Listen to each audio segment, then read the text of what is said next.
우리를 사랑하사 독생자 예수 그리스도를 이 땅에 성육신하게 하시어 그 구원을 성취하신 하나님의 크신 사랑에 감사를 드립니다. 오늘 이 귀한 예수님께서 이 땅에 성육신하신 날을 저희들이 기념하며 거룩한 하나님께 마음과 뜻과 정성을 모아 예배를 드리옵나이다. 저희 온갖 허물과 죄악을 주께서 긍휼히 여기사 사하시며 이 시간 주께서 은혜 가운데 저에게 들리고자 하시는 주님의 생명과 진리의 말씀을 밝히 깨닫게 하시고 성령께서 조명하여 주시어서 그 말씀으로 저희의 양식이 되고 저희 삶의 길의 빛이 되게 하옵소서. 이 시간 주의 마음을 열고 주의 말씀을 듣겠나이다. 주의 성령께서 저희를 주장하시고 인도하옵소서. 예수 그리스도의 이름으로 기도하옵나이다. 아멘. 예. 오늘은 제가 그동안은 주로 강해 설교를 했습니다. 그래서 성경의 본문에서 하나님의 본 뜻을 잘 끌어내서 그거를 오늘의 거기서 어떤 하나님의 메시지를 오늘의 청중들에게 전달하는 식으로 했는데, 오늘은 조금 이제 스타일을 바꿔서 스토리텔링을 먼저 얘기를 하고, 그리고 그 오늘 읽은 성경 본문에 있는 그 용어들을 좀 풀이를 하고 거기서 우리에게 주시는 그 메시지를 여러분과 함께 나누려고 합니다. 그래서 오늘의 메시지 여러분이 듣고 꼭 간직해야 될 내용은, 누가 어떻게 예수 그리스도를 만났는가, 그들의 그 마음을 우리가 한번 살펴보고, 그리고 내 마음은 그들의 마음과 일치하는지 우리를 한번 성찰해보는 그런 시간을 갖도록 하겠습니다. 흔히 이제 성탄절 그러죠. 거룩한 탄신일, 생일이라고 얘기를 하는데, 저는 그보다는 오히려 우리 성육신일, 성육신절, 성탄절보다는 그게 더 우리한테는 의미가 깊고 뜻이 있다고 그래 봅니다. 예수님께서 하나님과 같으신 본체이시나 이 땅에 육신, 인간의 몸을 입고 성육신 하신 그분이십니다. 완전한 하나님이시고 또 완전한 인간으로, 특히 나실 때 오늘도 예수님께서는 외양간의 말구유, 말보다는 동물의 여물통, 먹이통, 거기에 나신 가장 낮은 곳에 오시어서 온갖 고초를 받으시고 십자가에 달려 돌아가시기까지 우리를 끝까지 사랑하신 그 예수님의 그 오심을 우리가 기념하고 기뻐하고 우리가 축하하고 또 경배하는 그러한 날입니다. 우리들의 그 마음을 한번 살피는 시간이 됐으면 합니다. 예수님이 오시는 때는 로마 제국이 다스리는 때입니다.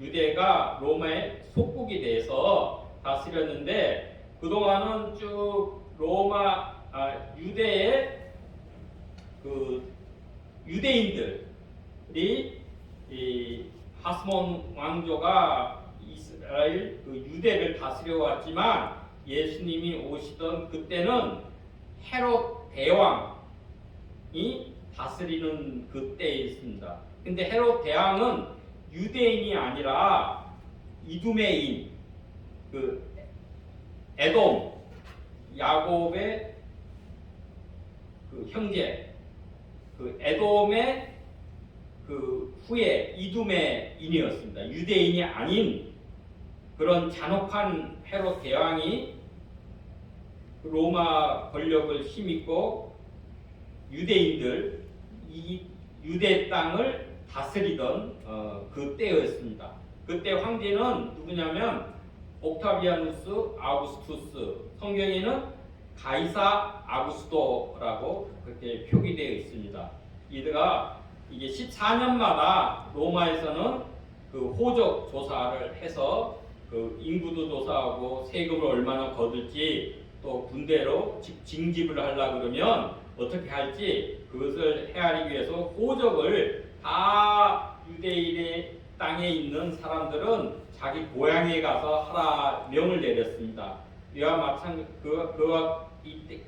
그래서 우리 요셉이 다윗의 조상입니다. 그러니까 예수님의 법적인 아버지죠. 생물학적인 아버지는 아니고 법적인 아버지인 그 요셉이 살던 곳이 갈릴리의 나사렛이라는 아주 작은 동네에 살고 있었는데 그 요셉은 다윗의 자손이니까 다윗의 고향이 저 남쪽 예루살렘에서도 8km 남쪽으로 가면 작은 베들레헴이라는 그 마을이 있습니다. 그 마을이 자기 고향이기 때문에 그 약혼한 그 마리아, 근데 그때 성령으로 마리아가 잉태되었습니다. 그래서 요셉이 그 임신한 그 마리아를 데리고 그 호적을 하기 위해서 다윗의 고향인 베들레헴으로 가게 되었습니다. 근데 예수님의 오심은 구약의 여러 예언자들 약속을 성취하기 위해서 오셨습니다. 예수님의 행적 하나하나는 그저 우연히 무의미하게 그냥 오신 것이 아니라 다 구약의 약속을 그 진행되고 약속의 성취를 위해서 오셨습니다. 그때 그 예수님의 탄생 때에 그 샛별이 예수님을 그 상징하는 그 샛별이 그것이 떠올랐습니다. 그래서 그 동방이라 그러면 그 우리가 바벨론 지역, 우리 메소포타미아, 그다음에 나중에 페르시아, 또 파르티아라고 그러죠. 그 지역 동방에서 천문학을 그 연구하던 그 학자이고 제사장인 그런 박사들이 그 떠오르는 예수님의 탄생별, 샛별을 보고 그 샛별의 인도함을 따라서 유대 지역으로 여행을 하게 되었습니다. 그래서 우리가 거기에도 동방박사 세 사람이라고 그리고 그림도 이렇게 되어 있는데 실은 뭐 세 분이 박사가 세 분이 왔는지는 그거 성경에 기록되지 않아서 몰라요. 그러나 이제 셋이라고 우리가 흔히 이렇게 일컫는 거는 그 예물을 황금과 유황과 모략 세 가지 예물을 아기 예수께 드렸기 때문에 우리가 세 명이다 이렇게 부르는데 뭐 그거는 정확한 숫자는 아닙니다. 그리고 동방박사 세 사람만 온 게 아니고 보통 그 동방에서 올라오면 한 1000여 킬로 돼요. 1000km가 넘는 거리를 이렇게 그 와야 되기 때문에 거기는 많은 또한 한 몇십 명의 수행원들이 같이 동행을 했을 것입니다. 그래서 그들이 유대에 도착했을 때 그 동방 박사들은 어떻게 생각했느냐? 유대인을 왕으로 나신 이는 당연히 그때 유대의 수도가 예루살렘이니까 예루살렘, 그리고 그 중에서도 왕궁의 왕자로 태어나서 왕이 되실 거라 생각을 해서 그 박사들은 그 예루살렘의 왕궁 헤롯 대왕을 찾아가서 유대인의 왕으로 나신 이가 어디 계시냐라고 얘기를 했습니다. 그러자 그 헤롯 대왕과 거기에서 그 얘기를 전해들은 뭐 주로 그 권력층 귀족들이겠죠. 권력층들은 아주 소동을 했습니다. 이 소동하다는 그 말은 헬라어로 타라소라고 이렇게 휘젓는 거예요. 휘젓고 불안하게 하고 어떤 공경에 빠져서 안절부절하고 또 트러블, 영어로는 트러블이라고 했습니다. 문제가 그것이 발생이 됐습니다. 왜 그렇게 했어요? 내가 이때 헤롯 대왕은 나이가 70세였어요. 33년간 재위한 70세이지만은 그러나 자기 그 왕권을 유지하는 것에 대해서 아주 혈안이 돼 있고 그것에 대해서 아주 극도로 자기 왕권을 보호하기 위해서 심지어는 자기 사랑하는 아내나 자기 아들까지도 처형을 하고 자기 친척까지도 죽인 그런 잔혹한 왕입니다. 근데 나 대신에 누가 유대인의 왕으로 내 아들 중에서가 아니라 태어났다고 하는 것은 자기 왕권에 대한 도전으로 생각할 수 있고 자기 왕위가 흔들린다 이렇게 생각해서 아주 그 야단 법석을 한 거고 거기에 또한 그 얘기를 듣는 그러한 대제사장이나 또 그 서기관들이나 그 권력자들은 머릿속이 복잡하게 있죠. 그럼 새로운 왕이 등극을 하면 내 입지, 내 이해관계와 내 이권은 어떻게 되는지 여러 가지가 자기 중심적으로 복잡하게 되어서 여러 가지 이제 소동이 일어났다고 성경에는 기록되어 있습니다. 그때 헤롯 대왕이 그러니까 에돔 사람, 이두메 사람이니까 이 구약 성서를 잘 모르는 거예요. 그래서 그것을 잘 아는 대제사장은 사두개인들이 주로 대제사장이 되고 그 다음에 서기관들은 주로 바리새인 중에서 서기관들이 됩니다. 그들을 다 모아서 이 서기관과 바리새인들 대제사장들은 사두개인들과 바리새인들은 서로 앙숙이고 사이가 좋지 않아요. 반대적인 세력이지만 그러나 헤롯 대왕은 양측 세력을 불러 모아서 어떤 의견 일치를 모으면은 그것이 가장 확실한 결식의 정보가 되겠다. 그래서 그들을 다 불러 모아가지고 그리스도 메시아가 어디서 나겠느냐 물었습니다. 그때 다 구약을 잘 아는 율법 학자들 대제사장들은 미가서 5장 2절의 말씀을 인용해서 헤롯 대왕에게 보고를 했습니다. 작은 마을인 유대 베들레헴에서 한 지도자 이스라엘의 목자가 나오리라고 했습니다. 그러니까 이 베들레헴은 유대 베들레헴이라 한 거는 갈릴리 지역의 스불론 지파에 속한 베들레헴도 있는 거예요. 그래서 거기랑 구분하기 위해서 유대 베들레헴에서 한 지도자 목자가 결국 왕 리더가 나오게 된다라고 했어요. 이 말을 듣자 이 헤롯 대왕은 아주 교묘하고 아주 되게 능한 사람이라서 이 은밀히 몰래 이 박사들을 불러서 이 샛별이 언제 나타나느냐 그 때를 자세히 묻고 이 박사들을 베들레헴으로 보내었습니다. 그러니까 이 헤롯은 이 유대인의 왕으로 나신 아기를 찾아내서 제거하면 자기 왕위가 계속 연장이 되리라 이런 괴계를 부린 거예요. 그래서 장소는 이제 알았잖아요.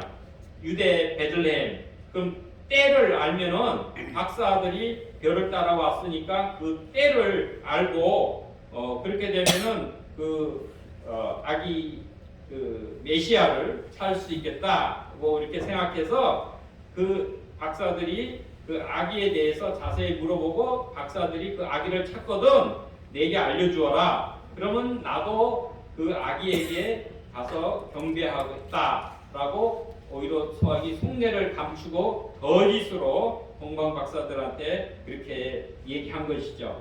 그래서 동방 박사들이 그래서 예루살렘을 벗어나서 아까 베들레헴은 유대 베들레헴은 남쪽으로 한 8km 정도 멀지 않은 거리죠. 가면은 그 베들레헴이 있는데 그들을 향해서 베들레헴을 향해서 갈 때 그때 샛별이 다시 떠올라 가지고 아기 있는 곳 그 집 그 위에서 그 샛별이 멈추었습니다. 그래서 그 집에 들어가서 기뻐하며 그 집에 들어가서 아기 예수께 경배했다고 했습니다. 그러니까는 우리가 흔히 이제 어떤 연극이나 이 그림을 보면 이제 그 말 구유에 거기에 동방 박사들이 경배하는 그림이나 이런 연극을 보는데 그거하고는 시점이 안 맞는 거예요.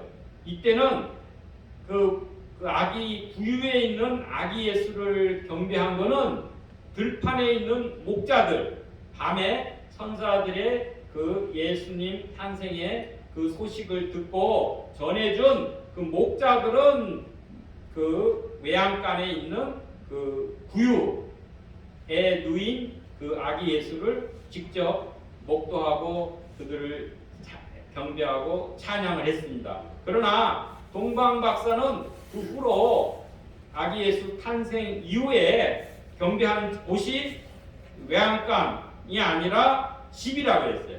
태어난 곳이 그이고 한 40일 정도 지난 다음에 그 집에서 그 아기 예수께 경배했다고 그랬어요. 그러니까 경배한 거를 마리아께 경배한 건 아니고 아기 예수께, 예수님께 동방 박사들이 무릎을 꿇고 경배하고 그 보배 합을 열어서 자기가 각자가 갖고 온 황금과 유황과 모략을 드리게 했습니다. 다 귀한 값진 보물이죠. 그 유황은 주로 제사 드릴 때 향을 피울 때 그때 섞어서 사용하기도 하고, 모략은 우리 마취제나 어떤 방부제, 그러니까 예를 들어 장사를 지내면은 예수님의 고난과 그 죽음을 우리가 상징할 수도 있겠습니다. 그때 이제 이 모략을 사용하게 됩니다. 근데 이 귀중한 값진 예물들은 아마 요셉과 마리아가 그 이집트로 피난 갈 때 그때 여비나 아마 피난 가서 생활할 때 요긴하게 쓰지 않았을까 이렇게 생각이 됩니다. 근데 이제 꿈에, 박사들의 꿈에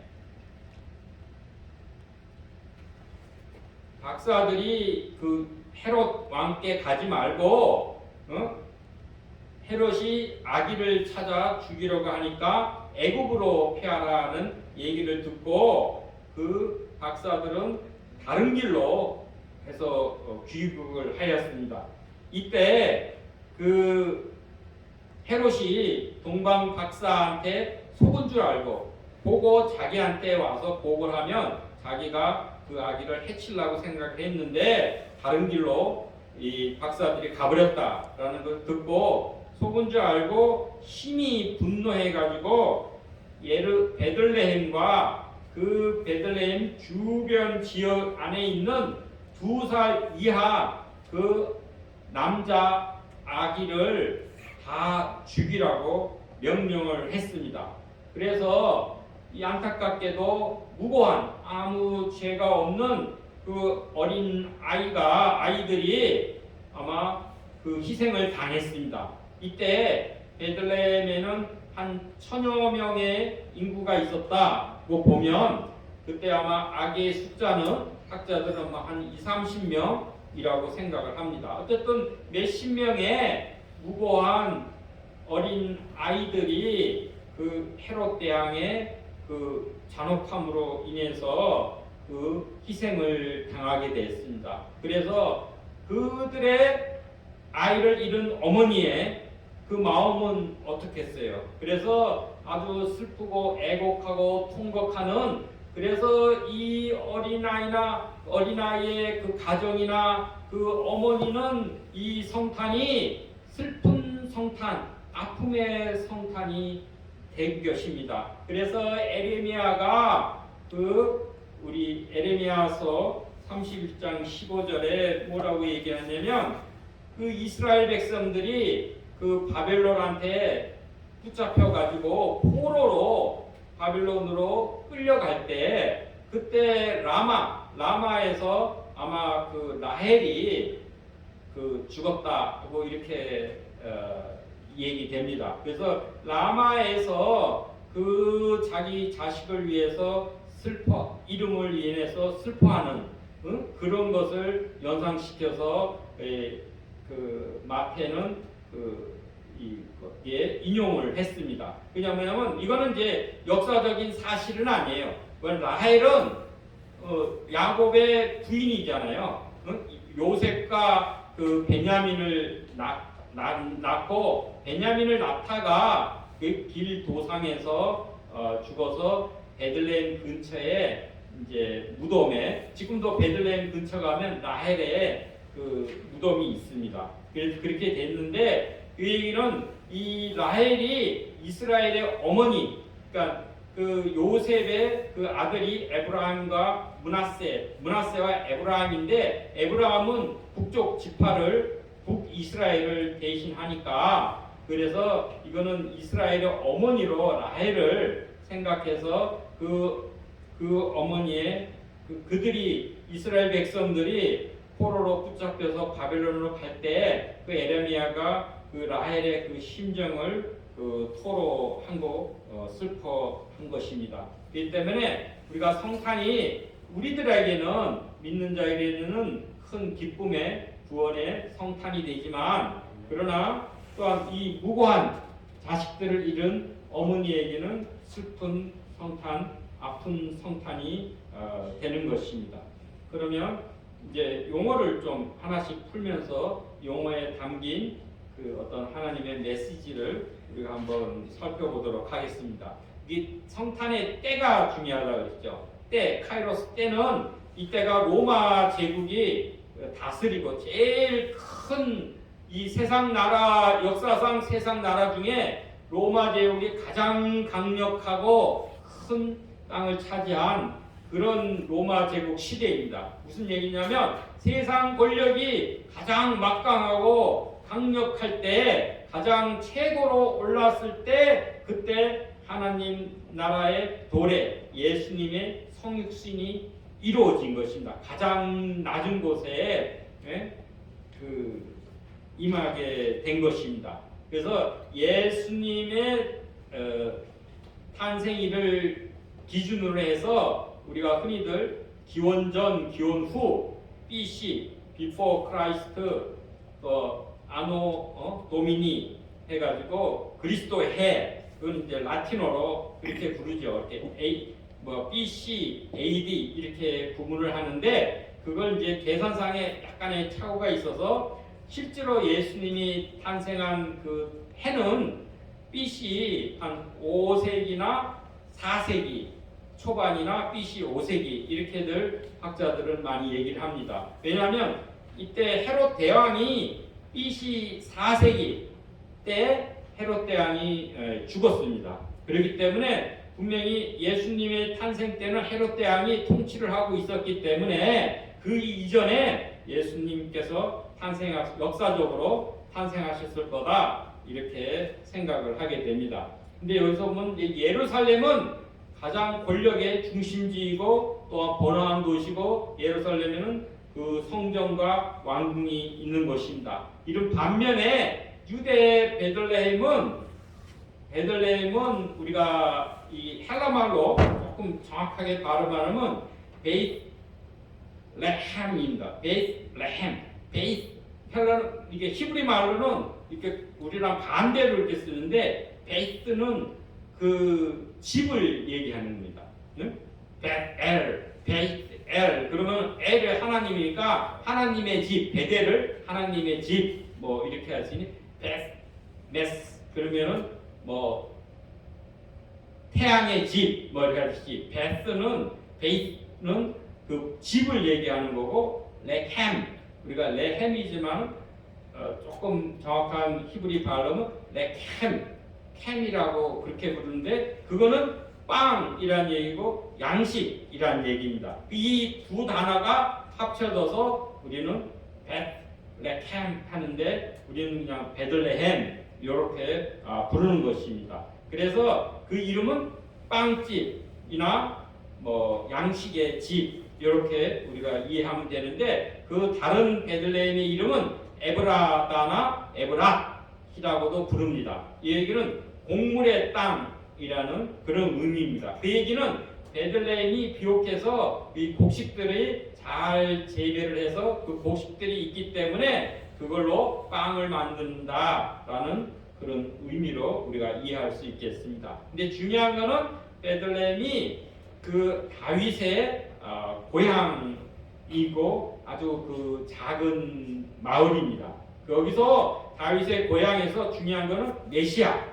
메시아는 이제 히브리 말로는 메시아고 헬라 말로 할 때는 그리스도입니다. 네, 구세주, 그죠? 구원자이신 메시아가 탄생하실 것이다 라는 그 예언이 있는 것입니다. 그래서 우리 또 예수님은 우리의 생명의 양식, 햄이 또한 되는 것입니다. 그리고 별이 떠올랐다 그랬는데 그 별은 동방박사의 별을 따라서 온 거는 동방박사가 하나님의 인도하심을 따라서 왔다라고 그렇게 이해를 할 수 있습니다. 또한 천사의 무리를 별이라고 그렇게 볼 수도 있는데 어쨌든 그 광명한 새벽별입니다. 샛별, 밝은 신생별. 그래서 요한계시록 22장 16절에는 밝은 광명한 새벽별이 바로 예수 그리스도라고 그렇게 기록을 하고 있습니다.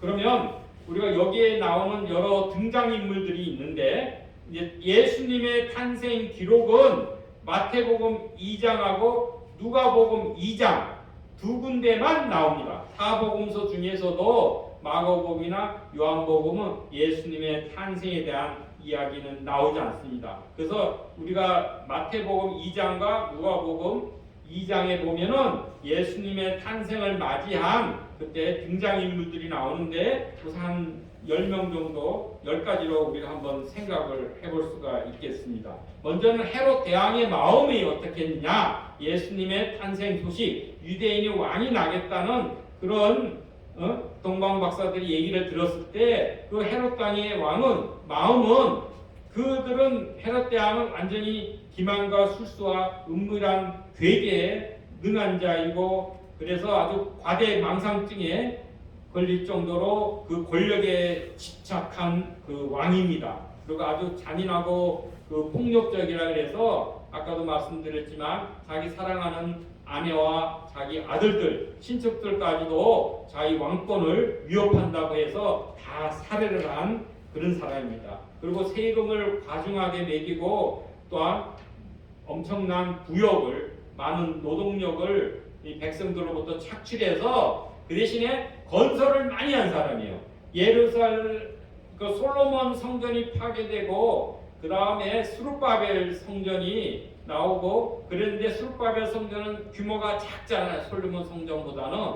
그래서 그런데 이 헤롯 대왕이 그 BC 20년서부터 마지막 자기가 죽고 나서 68년도에나 그것이 성전이 완성됐을 정도로 성전을 몇 배로 크게 증축을 한 사람이 바로 이 헤롯 대왕입니다. 그러니까 자기가 겉으로는 유대인의 환심을 사기 위해서 그래가지고 성전을 잘 증축을 하고 이만큼 내가 이 하나님을 섬긴다 겉으로는 그렇게 내세울지 몰라도 그 마음은 진정한 성전이신 예수 그리스도를 죽이려고 그 작정한 그런 사람입니다. 그래서 이 마음은 방해하는 이 마음은 늘 두렵고 이런 교만한 이런 마음을 우리 헤롯 대왕은 가졌습니다. 그러나 또한 그 예루살렘 왕궁에 모인 대제사장들과 사두개인들은 어떤 마음이겠습니까? 자기 중심적으로 여전히 그죠? 오용하고 그 권력의 눈치를 살피고 자기 이익과 자기 안위,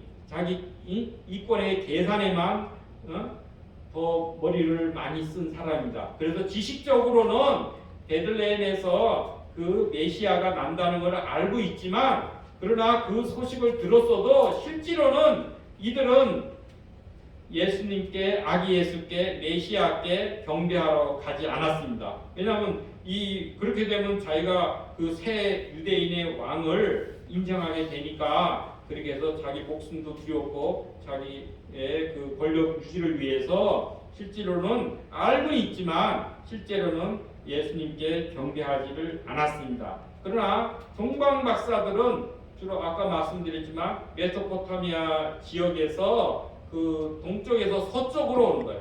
근데 보통 성경의 역사를 보면 우리가 에덴의 동쪽으로, 에덴에 쫓겨나면 동쪽으로 가면, 동쪽으로 가면 하나님께로 멀어지고 죄를 짓게 되는 거예요. 그러나 이들은 동쪽에서 서쪽으로, 그러면 다시 요단강을 건너서 서쪽으로 가고, 서쪽으로 오는 거는 다시 생명의 그 회복의 그 역사를 우리가 지리적으로도 그렇게 이해할 수가 있겠습니다. 그래서 이들은 예수님 탄생 후에 박사들이 그 예루살렘에 도착을 했습니다. 이들의 이름은 마고스는 이제 단수고 이 복수로는 마고이라고 부르는데, 아까 얘기 드렸지만 천문학자들, 지혜자들, 뭐 술객들, 뭐 제사장들, 그리고 우리가 다니엘 BC 605년도에 그 바벨론으로 붙잡혀 갔던 그 다니엘도 이 박사의 일종이다, 이렇게 볼 수가 있습니다. 그래서 바벨론 출신의 여러 가지 천문학, 철학, 점성학에 능통한 그 지식을 가진 아주 존귀한 자들, 또 궁중에서도 그 왕의 조언자, 상담자가 되는 그러한 이들입니다. 이들이 근데 그 동방에 있어도 그 메시아 예언에 대한 그 지식이 알고 있었다는 거예요. 어떻게 알았겠냐? 그때 바로 바벨론으로 유대인의 많은 귀족들이 그 붙잡혀 가고, 거기서 또 많은 사람들이 다시금 고레스 왕이 다시 귀환을 했을 때 일부는 귀환했지만 많은 사람들은 여전히 그 바벨론에서 살았습니다. 그들로부터 아마 이 동방 박사들이 메시아 예언에 대한 그것을 내용을 듣고 알고 있어서 그것을 늘 별을 관측하는 가운데 이 샛별이 떠올라서 이 먼 거리, 아마 한 1000여 킬로 이상을 우리 박사들이 왔지 않았냐, 이렇게 생각을 합니다. 이때는 이제 주로 동방에는 파르티아 제국이 있고, 아까 했지만 이쪽 나머지 지역은 로마 제국이 있어서 파르티아 제국하고 로마 제국은 서로 적대시하는 그런 국가인데도 불구하고 자기 위험을 무릅쓰고 이 먼 거리를 메시아 경배를 위해서 오고, 그 별을 보고 또한 기뻐하고 아기 예수께 또한 예물을 드리게 된 것입니다. 그래서 이제 우리가 여기서 살펴보면은 이방인들, 동방 박사들은 아기 예수께 나와서 경배를 했죠. 멀리서도 그것을 관찰하고 그 하나님의 인도함을 따라 샛별을 따라서 와서 경배를 했습니다. 그러나 막상 유대 지역 가장 핵심부인 예루살렘 그 왕궁에 있는 그 사람들은 그 예수님께 경배를 하지 않았습니다. 그러나 우리가 누가복음 2장에 보면 유대인으로서 예수님께 경배한 사람들이 나옵니다. 그 말씀이 누구냐? 들판의 목자들. 이 들판에서 그때 양을 치고 있는 목자들은 목자 중에서도 우리 하금 목자입니다. 그러니까는 밤에도 이슬을 맞아가면서 양을 지키고 있는 거예요.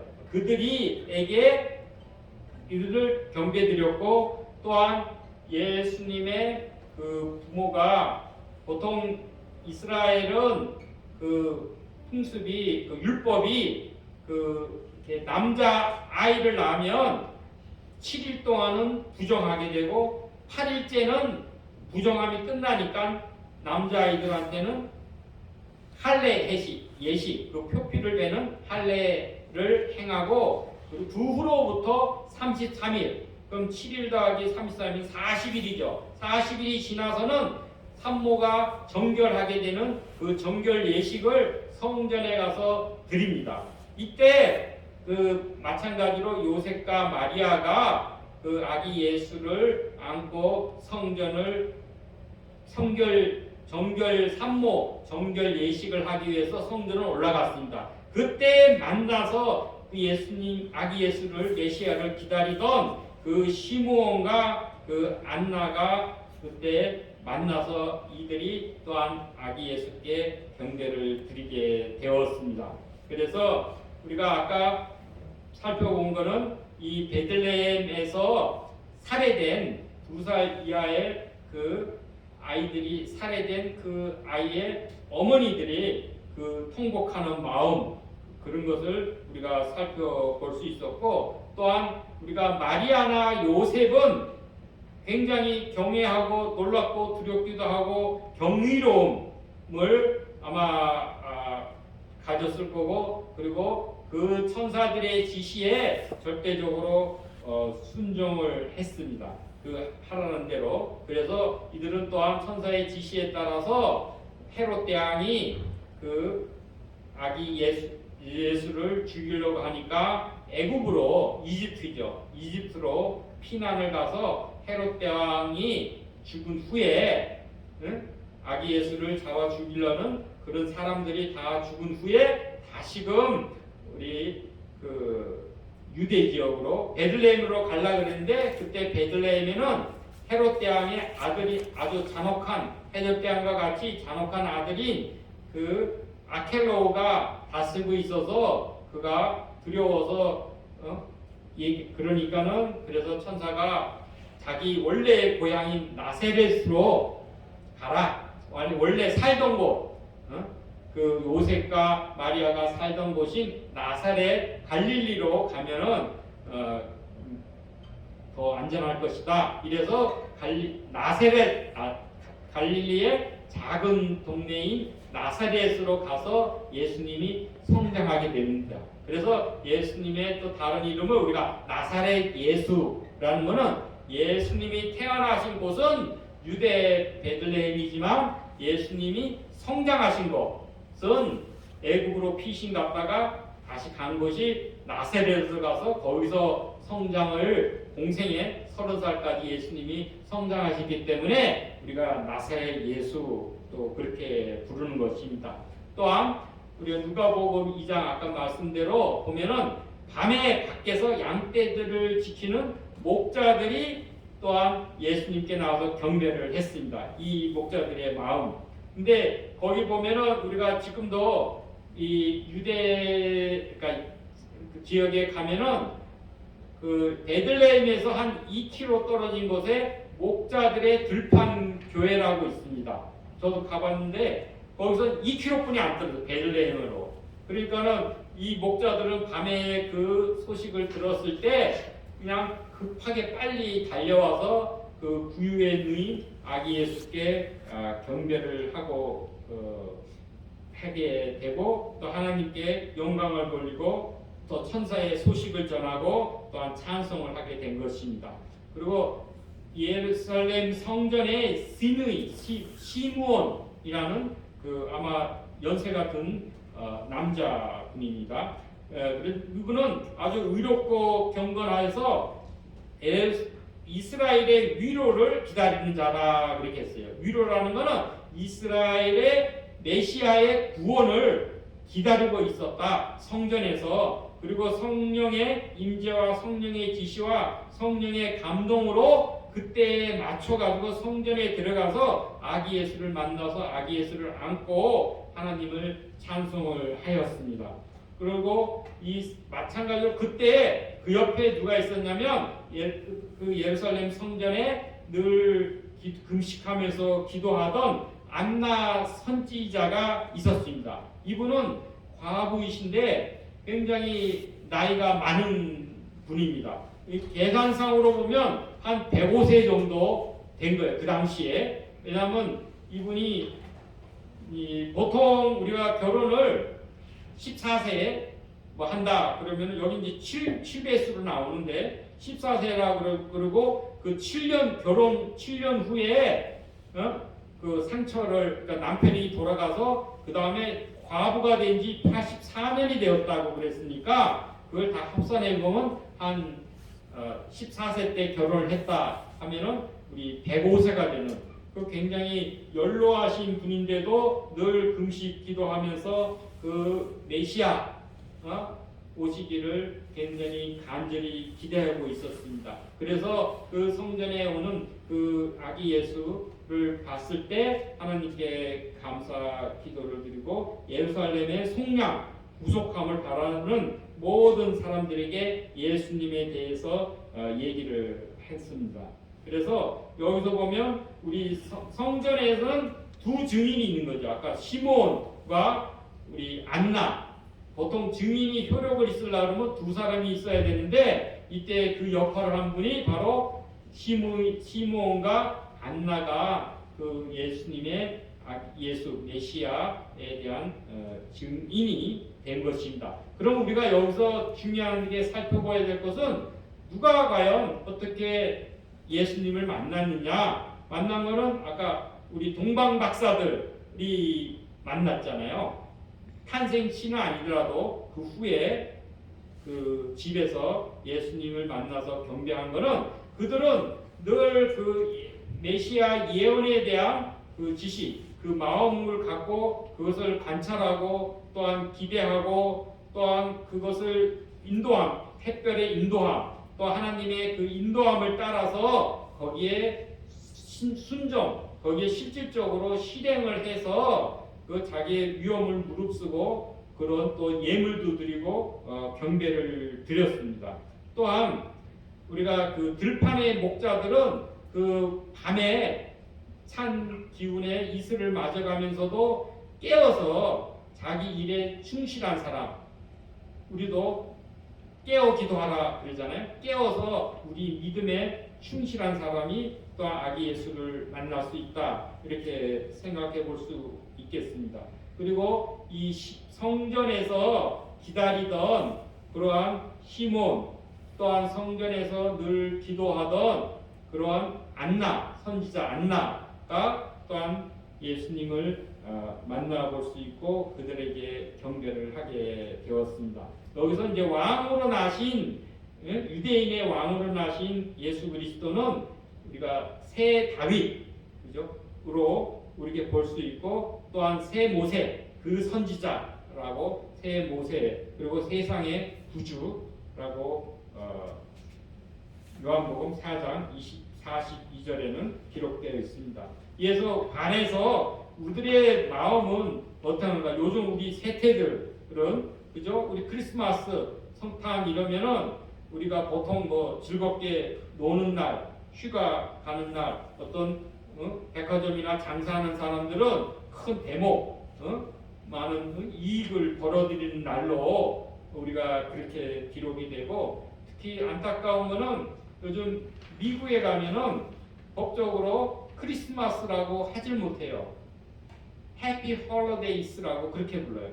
행복한 휴가일로 이렇게 그렇게 그 크리스마스를 바꿔서 그렇게 부릅니다. 그러니까 이게 정말 예수님의 탄생과 그 예수님께 경배드리는 날이 아니라 자기가 그저 휴가 지내는 행복한 휴가 지내는 즐거운 날로 하고 또 선물 교환이나 하고 휴가 가는 그런 날로 성탄절을 지내게 됩니다. 이에 대해서 중요한 것은 이제 우리의 마음이죠. 믿는 자 우리의 마음은 누구와 같아야 되느냐? 바로 동방 박사와 같고 들판의 목자들과 같고 시모 성전에서 기다리던 경건한 의로운 성령의 지시함을 받는 그러한 시몬과 같고 선지자 안나와 같이 늘 기도하면서 예수님을 기다리는 그런 간절한 마음에 예수님을 만나게 되고 그 예수님께 기뻐하고 경배하고 예물을 드리고 성령의 지시함을 따라서 순종하고 헌신하게 된 것입니다. 우리가 이 마음을 본받고 우리들은 꼭 아기 예수님 메시아로 성육신하신 그 예수님을 꼭 만나고 기뻐 경배하는 우리가 되길 바랍니다. 기도드리겠습니다. 이곳에 이 신의 은을 입고 오시어서 저희를 구원하신 우리 예수 그리스도를 우리가 진심으로 경배하며 기다리며 신실하게 그 뜻에 따르며 헌신하는 성령의 인도함을 받는 저희들이 되길 비옵나이다. 저희 모두가 다 한마음 한뜻이 되어서 주님을 만나고 겸비함으로 주의 영생의 그 기쁨과 그 은혜를 누리게 하옵소서. 예수 그리스도의 이름으로 기도하옵나이다. 아멘. 우리 116장